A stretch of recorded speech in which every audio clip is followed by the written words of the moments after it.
learn about the gear, because it's one thing to purchase a piece of gear, it's another thing to know how to operate it and know why you need it. Educating someone on how, why they would need the gear without pushing them to make a purchase. And I think that's important. Hi, I'm TJ Bechill, co-founder and lead technician with NEAT, Next Era Audio Technologies. Super excited to be here with Sweetwater today on the 12 Carat Toothache Tour with Post Malone. I've got a 10-year relationship here with Willie. We've been working on different tours, but today what we're gonna do is go over the playback system behind us. We're gonna break it down on a component level. I've mentioned in other videos that every single tour has completely different needs, and this rig is no exception. Willie and I, for the past 10 years with Sweetwater, we've built at least 4 playback rigs. We've went through Mo2s, we've had Lynx Aurora, we've had Play Audio 12, SW8s from Radial, you name it. And today we're looking at Prodigy, we've got time code, we've got a plethora of different DAWs. So let's look at what's going on behind the scenes. Willie, I see up top we've got a distriptilizer. This is going to be what we have for time code. Where all is the distriptilizer actually going in this tour?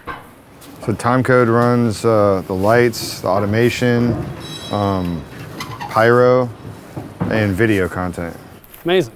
Below the distriptilizers, I've seen we've got 2 Prodigies. Prodigies is going to be our converter, what we're using to actually disperse audio in this tour. Specifically, I noticed we've got Ableton, we've got Pro Tools, and we've got Console Up with UA. But specifically, this is handling the conversion rate inside of this tour.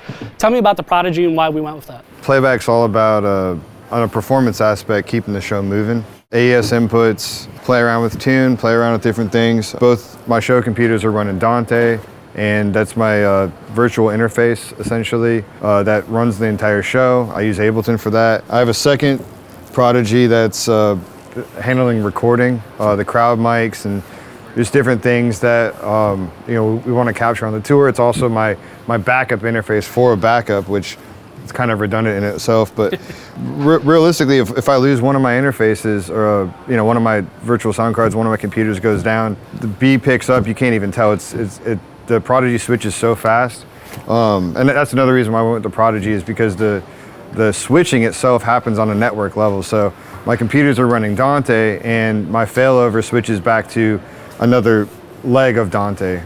It's a 64-channel net, and I have 32 channels on A, 32 channels on B, so it'll just essentially switch over within 1 millisecond. So it's all built into one unit. It's super light, and this front panel is amazing. It's really easy to see all my meters, see what's happening. It's also got a time code reader built into it.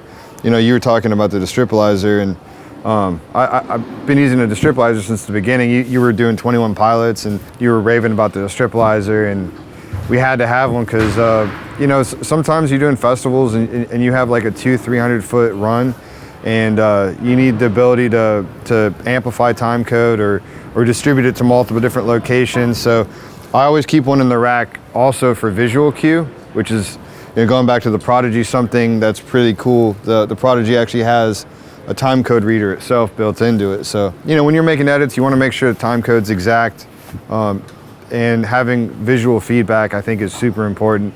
But I still believe that the distriptilizer, has a permanent place in any rack. Let's move over to the other rack here. I see that we've got a Mio XM. Now, I know we're using Oak-Tone for controllers for the session, but what are we doing with the Mio? So Mio is really cool. On other tours, some of the other rigs that we've had, we might need a controller on stage. We were using Play Audio 12s for the past, 3 or 4 years. There was the MIDI 4 Plus, and that was kind of the beginning of it all. The Mio XL and the Mio is essentially like the evolution of that piece of gear. So I can connect 4, 5, 6 computers, as many computers as I need really, within a net, and share RTP MIDI across all of them. So if I'm running Pro Presenter, if I'm running using Auto-Tune and I'm trying to switch a preset, I can do that across a net, and the Mio makes it so simple. Moving down in the rack, I see 2 X16s. What exactly are you doing from a vocal production standpoint, and what are you doing with the Apollos in this rack? Yeah, so we started off running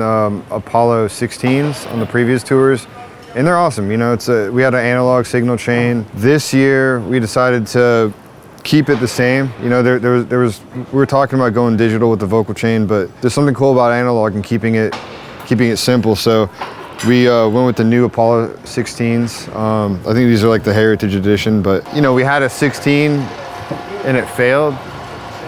during rehearsal, and it's a major component of our tour. So, you know, I've been working with TJ forever, and one phone call next day, we literally had 2 X16s, and we're ready for tour. So And that was in Lidditz, right? yeah, it was in Lidditz. Yeah, I remember you called me in a panic mode saying that there was a failure. I called Mike Peacott, shout out Mike. He got that out next day, and we're back up and running. So yeah, it's like, you know, Sweetwater and Neat have this neural net across the world. I don't know any other companies that, you know, that can really match their level of support, and the gear always comes in great condition, and it's always for a great price. So the radio essentially feeds both Apollos, and it's just a line level ISO split, and then the Apollos feed a SW8, and it's a manual switch. So if audio processing goes down on A, switch to B. But the Apollos themselves have a Thunderbolt 3 built into it, so it makes it super convenient. You don't have to use any adapters. We just run console software because you don't have to run a DAW, and I haven't had a single failure, you know, this entire tour. It's super resilient, and all the processing happens on the DSP chips built into the Apollos. Hey Willie, I see inside of console we have several presets. Can you explain what's going on here? Yeah, so, you know, from song to song we might have different vocal processing that's happening. So I wanted a tactile solution. There's an automated solution using the Mio that, you know, will switch tune presets, but we wanted a tactile solution too. There's another operator that runs tune on this, you know, for this tour. Yeah. So I wanted to give them an easy way of, you know, any MIDI controller mapped with UA essentially can allow you to tab through all your, you know, tune presets, or if you're using another software, another interface, I mean, not interface, but like an EQ or something else you want to switch presets through, you know, you can do it on the front end. Which is another reason why everyone uses Apollos, because, you know, you're not stuck to just using auto-tune. There's a whole bunch of really cool effects, you know. We've got playback, we've got vocal tuning, and I also see Pro Tools over here. Do you just want to touch quickly on what exactly we're doing on this side? Like when I was young, I used to listen to, you know, MTV Unplugged all the time, yeah. And the Nirvana series really sticks out to me. I used to just travel and constantly listen to that. There's something about live recording that it's different than a studio record. And you know, I come from the studio, but when I started touring, I just fell in love with the sound of an arena, the sound of the crowds, and I'm on a mission to perfect the art of capturing that. Pro Tools is my native DAW. I've been using it since the beginning. So my Prodigy's feeding Pro Tools, and I'm actually capturing all the crowd mics, stems, and vocals. You know, so we can go back and, you know, create cool moments, you know, from the live performance. Yeah, and maybe one day put a live record together. There you go.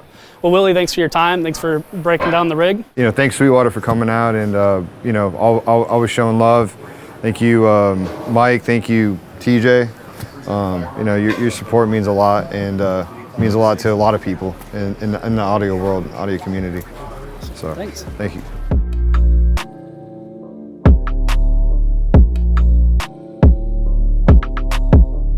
Working for Post Malone has been probably one of my greatest accomplishments ever. He's given us so much opportunity to not only, like, you know, help push the sound, his sound live, but he lets you do your best. You know, he'll give you enough room to, you know, add a mic pre, or you know, push something in a session, give you creative freedom to really fully express yourself.